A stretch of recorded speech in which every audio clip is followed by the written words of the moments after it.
Alcatraz Federal Penitentiary, California. In October 1959, Ellsworth "Bumpy" Johnson was in his 7th year of a 15-year sentence at Alcatraz Federal Penitentiary, the maximum security prison on an island in San Francisco Bay that housed America's most dangerous criminals. Johnson was 54 years old, serving time for federal narcotics conspiracy, one of approximately 260 inmates confined to The Rock, where escape was considered impossible and where violence simmered constantly beneath the surface of enforced routine and rigid discipline.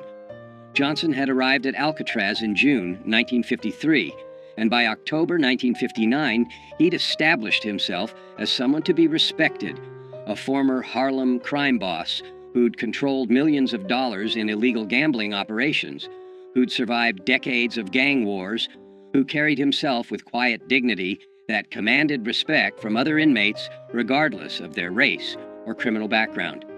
Among black prisoners especially, Johnson was legendary, a man who'd built an empire in Harlem, who'd stood up to Italian mob families, who represented black power and black success in a world dominated by white criminal organizations.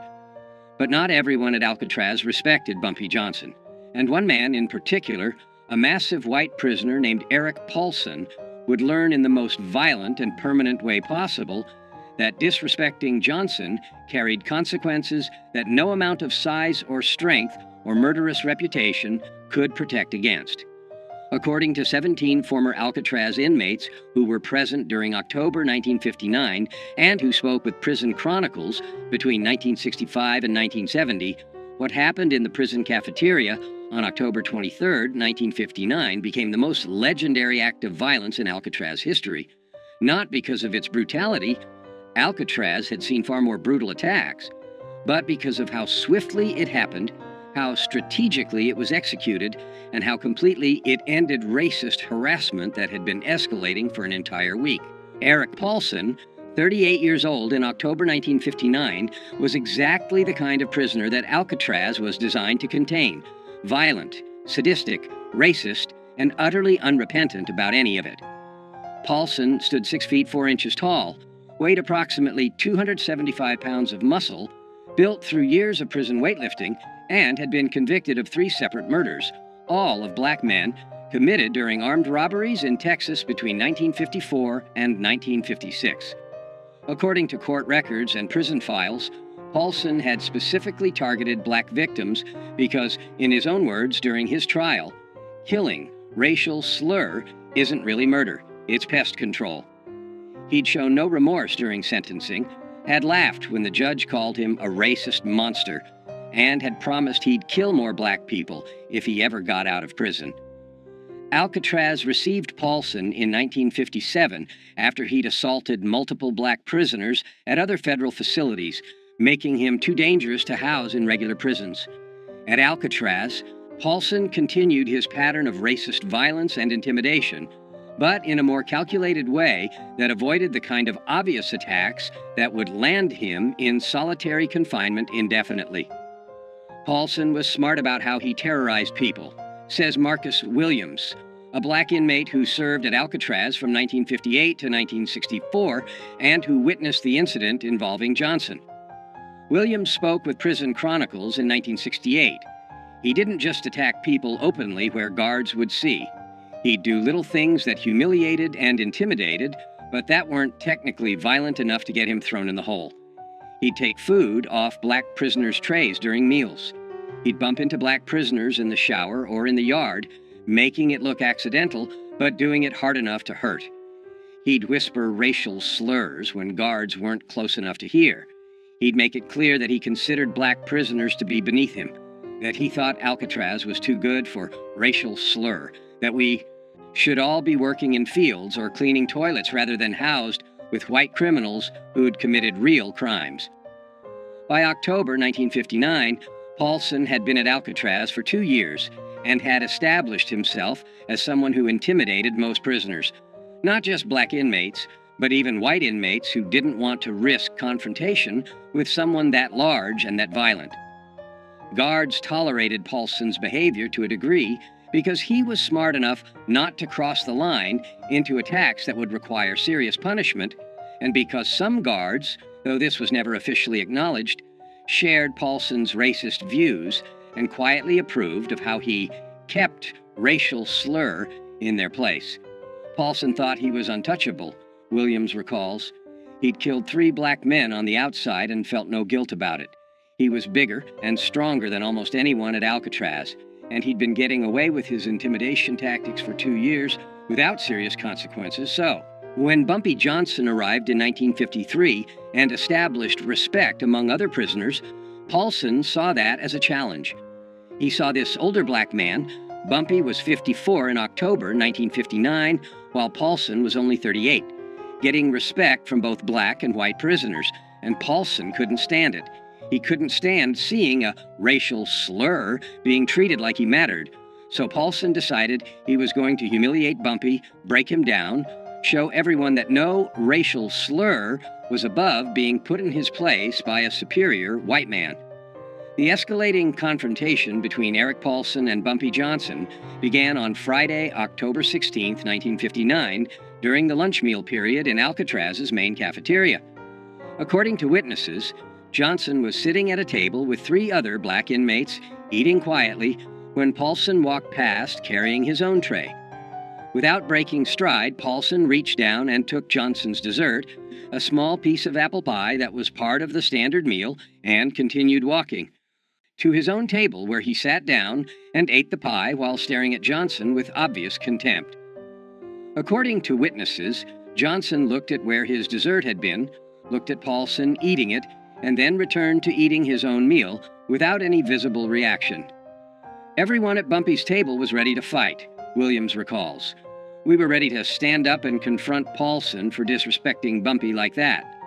But Bumpy just shook his head slightly, telling us to stay calm, and kept eating like nothing had happened. We didn't understand at first. We thought maybe Bumpy was afraid of Paulson because Paulson was so big.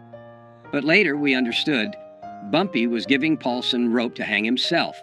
Bumpy was letting Paulson think he could get away with disrespect so that Paulson would keep escalating until he crossed the line where Bumpy could respond with overwhelming violence that would be justified as self-defense. The second incident occurred on Monday, October 19th, in the communal shower area. Johnson was showering when Paulson entered, walked directly toward Johnson despite plenty of other shower stations being available, and shoved Johnson hard enough that Johnson slipped on the wet floor and had to catch himself against the wall to avoid falling. "That's my shower," racial slur. Paulson said loudly enough that everyone in the shower area heard clearly. "Find another one. This one's for white men only." According to witnesses, Johnson stood up slowly, water dripping from his body, and looked at Paulson for several seconds without speaking. Then Johnson simply moved to a different shower station and finished washing without saying anything or showing any anger. Again, everyone watching thought Bumpy was being weak, Williams says. Paulson had just physically assaulted him and used a racial slur, and Bumpy just walked away. But those of us who knew Bumpy from his reputation understood what he was doing. He was making Paulson confident. He was making Paulson think Bumpy was an easy target who could be pushed around, and that confidence would make Paulson careless. The third incident occurred on Wednesday, October 21st, during the outdoor recreation period, when inmates were allowed in the prison yard for 1 hour. Johnson was walking the perimeter of the yard with 2 other inmates when Paulson deliberately blocked their path. "Get out of my way, racial slur," Paulson said, standing directly in front of Johnson. "I walk straight. You walk around. That's how it works in here. White men walk straight. Racial slurs walk around." According to witnesses, Johnson looked at Paulson for a moment, then simply stepped off the path and walked around him without responding to the racial slur or the confrontation. Paulson laughed loudly and called after Johnson, "That's right, racial slur. You know your place. You keep walking around white men like a good racial slur should." By Wednesday evening, October 21st, everyone at Alcatraz was talking about the confrontations between Paulson and Johnson. Some inmates thought Johnson was showing weakness by not responding to Paulson's provocations. Others, particularly older inmates who understood prison politics better, suspected Johnson was planning something and was waiting for the right moment. "I talked to Bumpy Wednesday night in our cell block," Williams recalls. "I asked him why he wasn't standing up to Paulson, and Bumpy smiled slightly and said, 'I'm giving him enough rope to hang himself. Right now, if I attack him, guards will see it as me starting a fight and I'll go to solitary. But if I let him keep pushing, eventually he'll do something that crosses the line. And then I can respond in a way that guards will understand was justified. Be patient. This will resolve itself very soon.'" The final escalation occurred on Thursday, October 22nd, the day before the cafeteria incident that would become legendary. During the afternoon recreation period, Paulson approached a young black inmate named Robert Jackson, 23, who was sitting alone on a bench reading a book. "What are you reading, boy?" Paulson asked, snatching the book from Jackson's hands. "Are there pictures in it?" "I didn't know racial slurs could read words without pictures." According to witnesses, Jackson, who was small, maybe 140 pounds, serving time for postal fraud, and who'd never been violent, tried to take his book back politely. "Please give that back, sir. I was reading it." Paulson responded by hitting Jackson across the face with the book, knocking Jackson off the bench onto the ground, and then throwing the book into a puddle of dirty water that had collected near a drain. "That's what I think of racial slurs who think they're smart enough to read," Paulson said, standing over Jackson, who was holding his face where he'd been hit. "You're not smart. You're not equal to white men. You're racial slurs. And racial slurs belong on the ground where I just put you." Guards broke up the confrontation before it went further, but they didn't punish Paulson severely. He received a verbal warning and lost 1 day of recreation privileges. Jackson was sent to the infirmary with a split lip and a black eye. That evening, Bumpy Johnson sat with several other black inmates in their cell block, and according to Williams, who was present, Johnson made a statement that everyone understood meant something was going to happen very soon. Tomorrow at lunch, Paulson is going to learn a lesson he'll remember for the rest of his life. I've been patient. I've let him think he can disrespect me without consequences. I've let him think that being big and violent makes him untouchable. But tomorrow, he's going to understand that size doesn't matter when someone has the intelligence and the willingness to use violence more strategically than he does. Tomorrow, Alcatraz is going to see what happens when a racist bully picks the wrong target. The main cafeteria at Alcatraz, Federal Penitentiary, seated approximately 250 inmates at long tables arranged in rows, with guards stationed at strategic positions around the perimeter, watching for any signs of trouble. Meals were regimented. Inmates filed in, received their food, sat at assigned tables, ate in silence or with minimal conversation, and filed out within 45 minutes. Violence during meals was relatively rare because guards had clear sight lines to every table, and because inmates knew that starting a fight in the cafeteria would result in immediate solitary confinement. On Friday, October 23, 1959, at approximately 12:15 p.m., inmates filed into the cafeteria for lunch. Bumpy Johnson, wearing the standard prison-issued clothing, received his food tray and walked to his assigned table, where he sat with 3 other inmates and began eating quietly. Eric Paulson entered the cafeteria 2 minutes later, received his tray, and instead of going to his own assigned table, walked directly to Johnson's table and sat down in an empty seat across from Johnson, setting his tray down with deliberate force. "Well, well," Paulson said loudly enough that nearby tables could hear. "If it isn't Harlem's racial slur king. Still eating with your racial slur friends, I see. Still thinking you're somebody important instead of just another racial slur who belongs in a cage."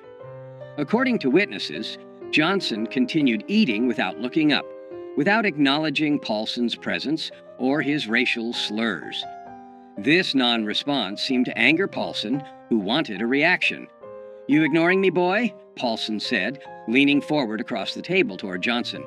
"You think you're too good to respond when a white man talks to you? Let me explain something. Racial slur. You're not too good for anything. You're a racial slur. That means you're beneath me.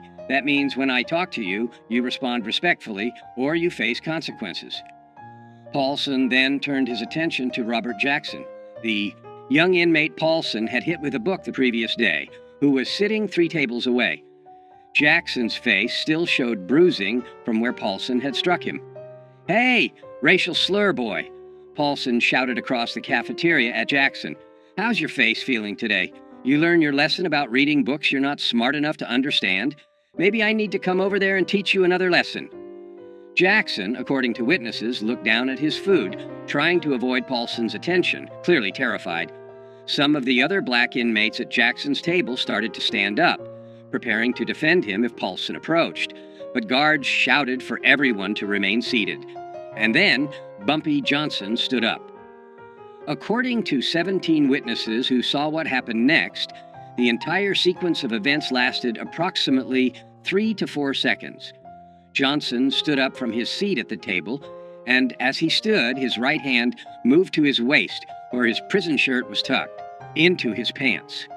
In one smooth motion that was so fast that most witnesses didn't clearly see it happen, Johnson withdrew something from where it had been hidden against his body. A blade approximately 4 inches long that had been fashioned from a piece of metal sharpened to a razor edge, a weapon that in prison parlance was called a shank, and that experienced inmates could make from various materials and hide in ways that even thorough searches often missed. Johnson walked around the table toward where Paulson was sitting, moving quickly but not running, covering the 8 feet between them in approximately 2 seconds. Paulson saw Johnson approaching and started to stand up, his hands moving to defend himself or to attack. But Johnson was faster. Johnson's right arm moved in a horizontal slash across Paulson's face from left to right, a motion that took less than 1 second, and the shank's blade cut a deep gash across Paulson's face from his left cheekbone to his right jaw, opening a wound approximately 7 inches long that immediately began pouring blood. Paulson screamed, a sound witnesses describe as shock and pain combined, and his hands went to his face, trying to stop the blood that was now flowing down his neck and onto his prison shirt. But Johnson wasn't finished. Before guards could react, before Paulson could defend himself, before anyone could intervene, Johnson's arm moved again, this time in an upward diagonal slash from lower right to upper left, and the blade cut another deep gash across Paulson's face, this one crossing the first wound at an angle and catching Paulson's right eye, slicing through the eyelid and into the eye itself. Paulson collapsed backwards, falling over the bench he'd been sitting on, landing on the cafeteria floor in a spreading pool of his own blood, screaming continuously now, his hands covering his ruined eye, blood streaming through his fingers. The entire cafeteria erupted in chaos. Guards rushed toward the scene, blowing whistles, shouting orders for everyone to get down on the floor. Inmates scattered or dove under tables. Within 15 seconds, 5 guards had surrounded Johnson with weapons drawn, while 2 other guards went to Paulson, who was writhing on the floor, blood pooling around him from the 2 facial wounds. Johnson dropped the blade on the floor, held his hands up to show he was no longer armed, and allowed guards to force him to the ground and handcuff him without resistance. But before guards could drag Johnson away, before they could get Paulson medical attention, Johnson said one sentence that every witness heard clearly, and that would be repeated in prisons across America for the next 50 years. "Touch that young brother again, call him one more racial slur, and next time you won't visit a doctor, you'll visit God." Eric Paulson survived the attack, but was permanently disfigured and partially blinded. The first slash across his face required 127 stitches and left a scar that ran from his left cheekbone to his right jaw, a mark that he would carry for the rest of his life. The second slash destroyed his right eye completely, requiring emergency surgery to remove what remained of the eyeball and leaving Paulson blind on his right side permanently. Paulson was transferred to the prison hospital, where he remained for 2 weeks, recovering from his injuries. According to medical staff who treated him, Paulson was a changed man after the attack, quiet, withdrawn, no longer aggressive or threatening. The physical damage was severe, but the psychological damage was perhaps worse. Paulson had believed himself to be untouchable because of his size and his violent reputation, and Johnson had destroyed that belief in 3 seconds. Paulson never threatened another black prisoner after that attack, says Williams. He'd learned what every bully eventually learns if they live long enough. Size and strength don't matter when someone has a weapon, and the willingness to use it without hesitation. Bumpy had shown Paulson, had shown everyone at Alcatraz, that being 275 pounds of muscle meant nothing against someone who understood violence at a deeper level, who could strike faster than you could defend, who could permanently damage you before you even realized you were in danger. Bumpy Johnson was immediately placed in solitary confinement pending investigation. The investigation lasted 2 weeks and included interviews with dozens of witnesses. What investigators discovered was exactly what Johnson had calculated. Multiple witnesses testified that Paulson had been harassing and threatening black prisoners for weeks, including taking Johnson's food, shoving Johnson in the showers, blocking Johnson's path in the yard, and using racial slurs constantly. Witnesses testified that Paulson had physically assaulted Robert Jackson the day before the cafeteria incident, hitting him with a book and knocking him to the ground while calling him racial slurs. Witnesses testified that on the day of the attack, Paulson had sat at Johnson's table uninvited, had used racial slurs toward Johnson repeatedly, and had then threatened Jackson across the cafeteria. Johnson's own statement to investigators was simple and consistent. "I defended myself and another inmate from a racist prisoner who'd been threatening us for a week. I used the minimum force necessary to ensure he would stop threatening us. I had warned him. I told him after the attack that if he continued his behavior, consequences would be worse next time. I don't regret defending myself. I don't regret defending Robert Jackson. I regret that violence was necessary, but it was necessary because guards weren't protecting us from Paulson's harassment." After 2 weeks in solitary confinement, prison officials made a decision that surprised many people. Johnson would receive additional time in solitary, 30 days total, for possession of a weapon and for assault, but he would not face additional years added to his sentence because investigators concluded that Johnson had been provoked by Paulson's sustained harassment and that the attack, while excessive in its violence, was understandable given the circumstances. The prison administration didn't want to admit it publicly, Williams explains, but they knew Paulson had been terrorizing black inmates for years and that guards had done nothing to stop it. They knew Paulson had assaulted Jackson the day before. They knew Paulson was sitting at Bumpy's table using racial slurs and threatening another inmate when Bumpy attacked him. So punishing Bumpy too severely would mean admitting that the prison administration had failed to protect inmates from a known racist bully. Instead, they gave Bumpy 30 days in the hole, enough punishment to satisfy rules against weapons and violence, and then they quietly transferred Paulson to another facility when he recovered, effectively admitting that Paulson was the problem, not Bumpy. What happened in Alcatraz's cafeteria on October 23, 1959 became legendary not just at Alcatraz, but in federal prisons across America. Inmates transferred from Alcatraz to other facilities carried the story with them. Guards talked about it. Prison officials wrote about it in reports. And the story grew with each retelling until it became a legend that defined Bumpy Johnson's reputation for the rest of his time in prison and for the rest of his life. The legend emphasized several key elements. The strategic patience. Johnson had endured a week of harassment without responding, letting Paulson grow confident and careless, waiting for the moment when response would be justified. The speed and precision. 2 slashes in 3 seconds that permanently disfigured and partially blinded a man before guards could react or before the victim could defend himself. The weapon. No one knew where Johnson had hidden the blade or how he'd smuggled it into the cafeteria. That mystery added to the legend, suggesting Johnson had capabilities and resources that other inmates couldn't match. The message, "Touch that young brother again, and next time you'll visit God." The statement became famous in prison culture as the perfect threat. Specific, clear, and absolutely believable, coming from someone who just demonstrated the willingness and ability to inflict devastating violence. The age factor. Johnson was 54 years old when he attacked Paulson, while Paulson was 38 and significantly larger physically. The fact that an older, smaller man had destroyed a younger, larger man so quickly and efficiently became part of the legend, proving that intelligence and experience were more valuable than size and strength.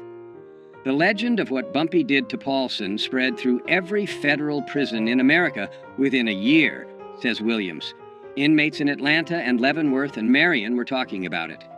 Black inmates especially saw it as justice. One, of their own, standing up to a racist bully and permanently ending that bullying in a way that guards never could or would. The story became inspiration. If you're being harassed by racists, if you're being threatened by people who think they're untouchable, remember what Bumpy Johnson did at Alcatraz. Be patient, be strategic, and when the moment is right, respond with overwhelming violence that ends the threat permanently. When Johnson was released from solitary confinement, after 30 days, he returned to general population and found that his reputation had changed completely. According to Williams and other inmates, white racist prisoners who'd previously felt comfortable using racial slurs around black inmates now kept their mouths shut when Johnson was present, understanding that crossing him could result in permanent disfigurement. Young black inmates treated Johnson with reverence, seeing him as someone who defended one of them against a racist bully when no one else would. Even guards showed more respect, understanding that Johnson wasn't just another inmate, but someone who could and would use strategic violence when necessary to protect himself and others. After the Paulson incident, nobody messed with Bumpy Johnson at Alcatraz, Williams says. Nobody took his food. Nobody pushed him in the showers. Nobody used racial slurs around him. The word had spread. Bumpy Johnson might be 54 years old, might look like an aging criminal who's past his prime, but he's more dangerous than men half his age because he's smarter, more patient, and willing to use violence with surgical precision when he needs to. That reputation protected Bumpy for his remaining 4 years at Alcatraz until his release in 1963. And it protected every black inmate at Alcatraz because racists understood that if they targeted black inmates, they might face retaliation from Bumpy, and nobody wanted that. Robert Jackson, the 23-year-old inmate Paulson had been threatening when Johnson attacked, served the remainder of his sentence at Alcatraz and was released in 1962. According to Jackson's later accounts to friends and family, the cafeteria incident changed his life by teaching him about courage, justice, and standing up to bullies. "Mr. Johnson saved me that day," Jackson told his family after his release, according to accounts shared with Prison Chronicles. "Paulson had been terrorizing me for weeks. I'm small, I'm not violent, I couldn't defend myself against someone that big. I thought I'd have to endure his abuse for my entire sentence. And then Mr. Johnson, who barely knew me, who had no obligation to help me, stood up and permanently ended the threat in 3 seconds. He risked additional prison time to defend me. He used violence on my behalf when I couldn't use it myself.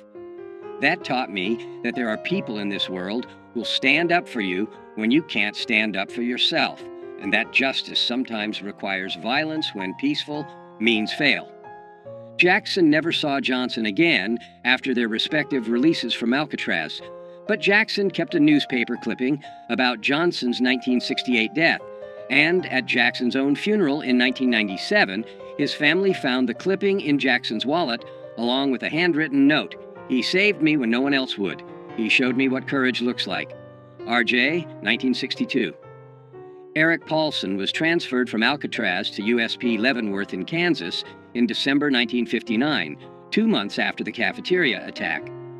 According to prison records and accounts from inmates who served with Paulson at Leavenworth, Paulson was a changed man after his encounter with Johnson. physically disfigured with a massive facial scar and blind in one eye, but also psychologically broken by the realization that his size and violence hadn't protected him. Paulson served the remainder of his sentence at Leavenworth and was released in 1971. He returned to Texas, worked various manual labor jobs, and died in 1989 at age 68. According to people who knew him in Texas, Paulson rarely talked about his prison time, but when he did, he would touch the scar on his face, a mark that remained prominent even 30 years after Johnson had put it there, and say, "I learned the hard way that being big doesn't make you tough, and being tough doesn't make you smart. I thought I was the most dangerous man at Alcatraz. Turns out I wasn't even close." Bumpy Johnson was released from Alcatraz in November 1963 after serving 10 years of his 15-year sentence.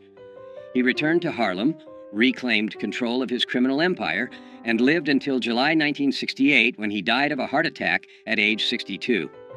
But the story of what Johnson did to Eric Paulson in the Alcatraz cafeteria on October 23, 1959, outlived Johnson by decades.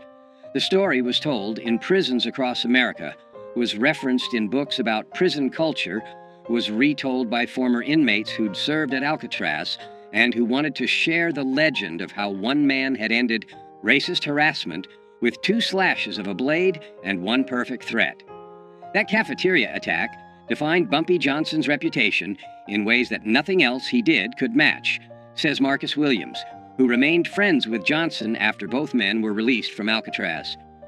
Everyone knew Bumpy had been a successful criminal in Harlem. Everyone knew he'd survived gang wars and built an empire. But the Alcatraz incident showed something deeper. It showed that even at 54 years old, even after years in prison, Bumpy was still the most dangerous person in any room because he combined intelligence with absolute willingness to use strategic violence. That combination, patience, intelligence, and overwhelming violence applied at exactly the right moment, that's what made Bumpy legendary. Not the violence itself, but the strategic brilliance of how and when he used it. The phrase, "Next time you'll visit God," Johnson's threat to Paulson after the attack, became one of the most quoted lines in prison culture, used by inmates across America as a way to warn potential enemies that escalation beyond a certain point would result in death rather than just injury.